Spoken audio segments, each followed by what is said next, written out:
You guys know this is not a political channel. My goal is to give you guys information, but in a few instances, I have stepped in and actually taken a political stance. And this is one of those videos, right? I am calling, to the extent that my voice matters, on President Biden to drop out of the race.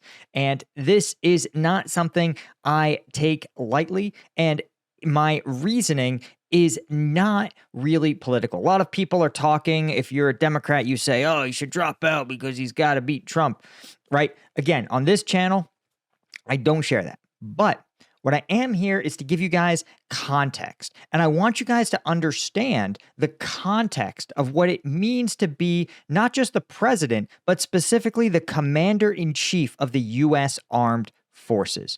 And we're going to take a look at just what sort of crises and what role the president plays in them, and why I think President Biden is simply too old and not mentally competent to do the job. So first, I want to give you guys a quick example here from a video I'm going to link down below. This is just an example of two quick conversations that the president has had these are about 12 years apart, right? So here is a debate in the 2012 election against then VP candidate Paul Ryan, and then it's a clip from the most recent debate. To preserve these important preferences for middle-class taxpayers. Not mathematically possible. It is mathematically possible. It's been done before. It's precisely what we're proposing. It has never been done before. It's been done a couple of times. It has never been Jack done Kennedy before. lowered tax rates, increased growth. Ronald Reagan. Now you're Jack Kennedy. Ronald Reagan. I mean, look at this. Okay, this is a vice presidential candidate who's so sharp that he is able to deliver such a quick quip that even the young, pretty articulate Paul Ryan is thrown for a loop. And even he has to admit that was pretty funny, right? Republicans and Democrats have worked together on this. I understand you guys aren't used to doing bipartisan deals. We told each other what we're going to do. When we did it with Reagan, he said, here are the things we're going to cut. Framework. Let's work together to fill in the details. Now well, let's skip ahead now to, you can get a sense of how this guy is performing. We're not going to film the video, but switch it up here. Or 20, 35 pounds. Well, you said 6'4", 200. Well, anyway, that's what anyway, just take a look at what he says he is and take a look at what he is. Look, I'd be happy to have a driving contest with him. I got my handicap, which when I was vice president, down to a 6.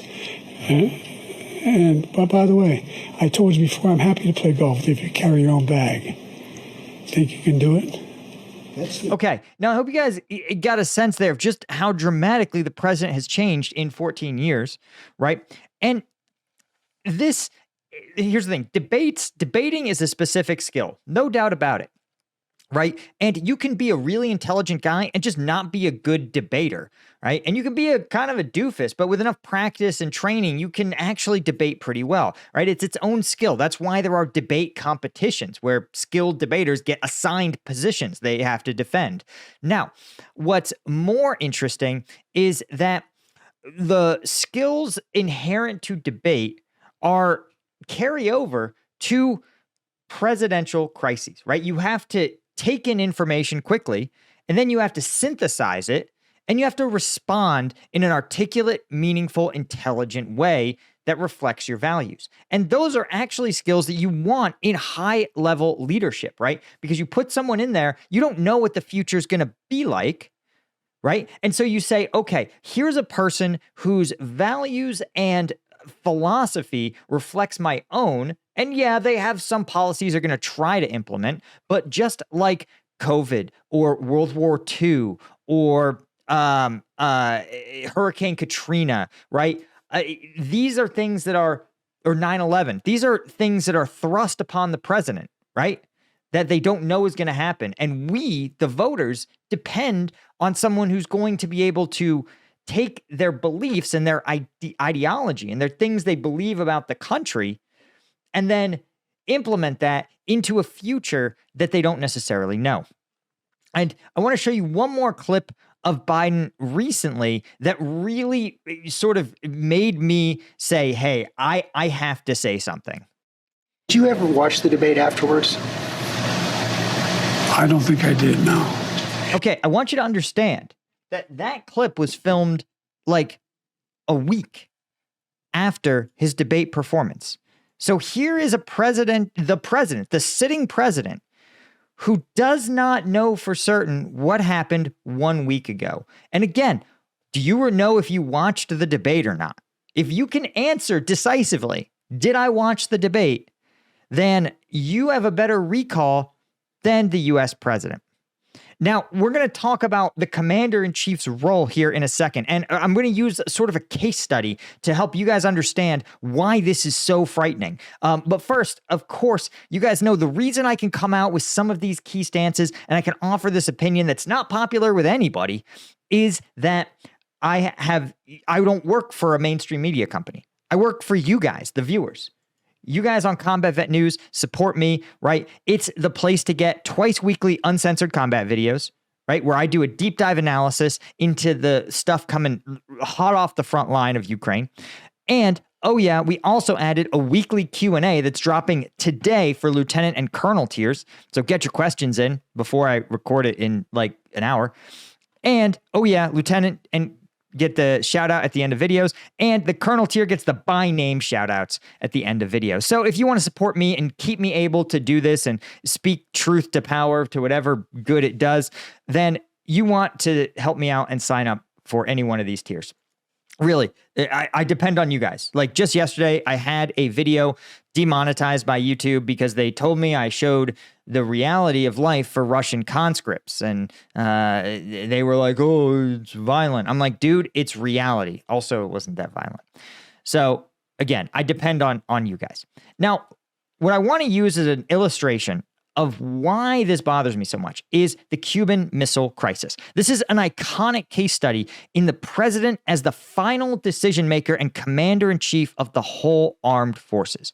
Now, to give you guys some background, if you're not familiar with the U.S.-Cuban Missile Crisis, this was in the mid-'60s in which the U.S. Intelligence apparatus, a U-2 spy plane combined with a source within the Kremlin, revealed that the Soviets were building nuclear missile launch sites in Cuba. And at this time, there weren't really ICBMs. They weren't really reliable. So this meant that for the first time, the Soviets could strike New York, D.C., Boston. Suddenly, the Soviets could obliterate huge portions of the U.S. eastern seaboard using their nuclear arsenal. It was a massive escalation, and it required a U.S. response, right? So what exactly happened, right? The president at the time, Kennedy, right? He was 43. He was brand new to the office, right? And suddenly he gets notified in the morning. He wakes up and the McNamara, the Secretary of Defense, says, Kennedy, I have to show you these U-2 photographs. So 6:30 a.m., Kennedy gets these photographs and he's briefed all day by the CIA and their analysis on the images, right? So at 6:30, bear in mind, the current president has said he doesn't have the capacity anymore to do press events after 8 p.m., right? 6:30 p.m., Kennedy convenes a meeting of 9 members of his International Security Council and 5 other key advisors, a group he called the Executive Committee of the National Security Council. These dozen or so men sit at a table and begin to figure out. He also notified his brother, Attorney General Robert Kennedy, and they said, what do we do here, right? And the responses that the U.S. put out, right? There were different options presented to Kennedy. One is do nothing. American places are vulnerable to Soviet missiles in different ways, in different areas. So the U.S. could simply ignore it, right? The other option presented to Kennedy, likely by the State Department, was diplomacy. Use diplomatic pressure to get the Soviet Union to remove the missiles.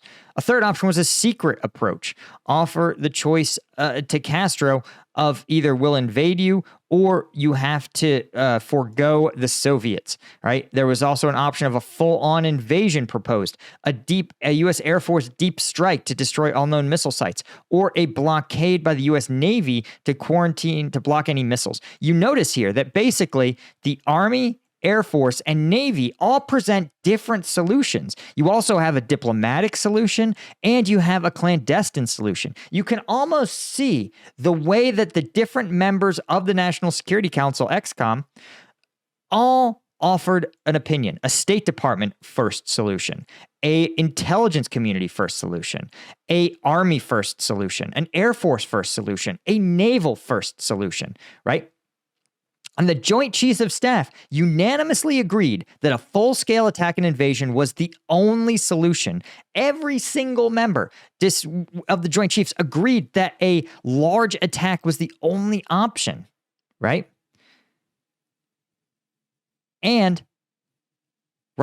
But Kennedy himself, right? Kennedy himself said, they no more than we can let these things go by without doing something. By the way, this wasn't a speech. This was a meeting. This was a meeting that Kennedy had likely been up for hours, probably close to 15 or 16 hours at this point. And listen to how articulate it is. They no more than we can let these things go by without doing something. They can't, after all their statements, permit us to take out their missiles, kill a lot of Russians, and then do nothing. If they don't take action in Cuba, they certainly will in Berlin, right? So now Kennedy, you can see he's mapping the Soviet and premier's mental state.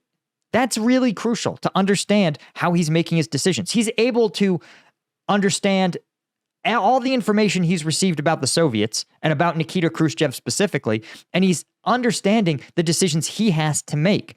Compare that to President Biden, who again is not sure if he watched his own debate performance, okay, a week after the fact, right? Kennedy thought attacking Cuba by air would signal the Soviets that it's okay for them to conquer Berlin, right? A city controlled in part by by U.S. aligned, a U.S. aligned government, and very close to the Soviet Union. They would feel it as a logical tit for tat, right? And U.S. allies would see the U.S. as, quote, trigger-happy cowboys who lost Berlin because they could not peacefully resolve the Cuba situation, right? So the discussions proceed well into the night, right?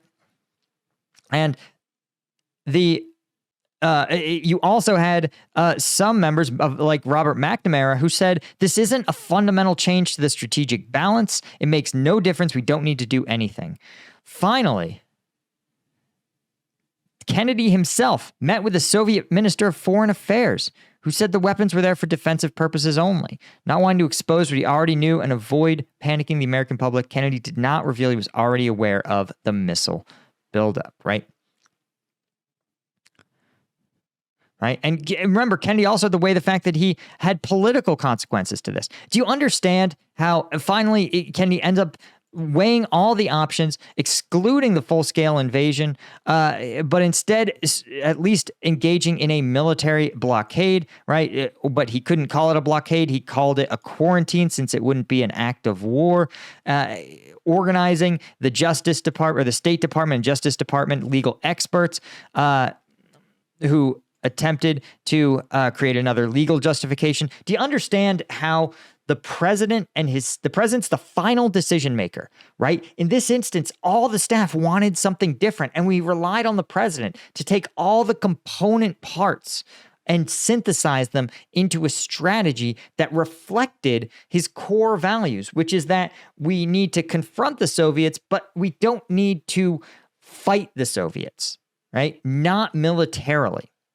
And so all of these things, and he had to weigh the political consequences. He had to weigh the diplomatic consequences. What would the allies think? And if you want a hypothetical that feels pretty real, imagine if something were to happen in Ukraine and Zelensky calls President Biden at 8 p.m. and says, President Biden, our military had some kind of hiccup, some kind of issue, or morale is just way lower than was publicly reported. Our military is collapsing. The Russians have broken through. They're going to be in Kiev in 36 hours. Help us. Do you believe that the person who's not sure if he even had even watched his own debate, do you believe that person could sit down with the key members of his cabinet, hear all their options, think about what their allies would want, right? Maybe even negotiate with our allies in real time, right? And remember, the allies are going to know if some lackey calls from the State Department, they're going to feed them to another lackey, right? But if the president calls, Macron or another key EU ally, Donald Tusk, they're going to answer. But if it's after 8 p.m., Joe Biden can't answer questions.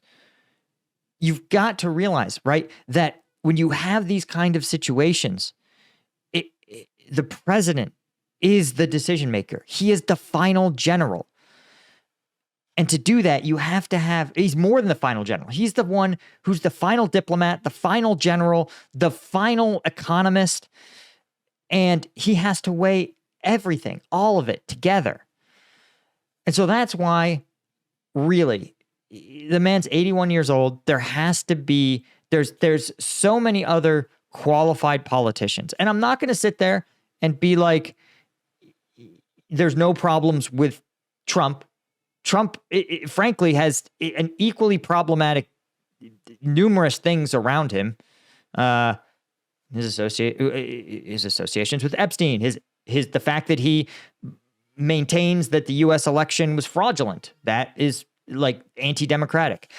So, but you need to be able, as a politician, to take in information, synthesize it, and make a decision. And it's fairly clear that President Biden doesn't have that capacity. At least he doesn't have it at all times of day, right?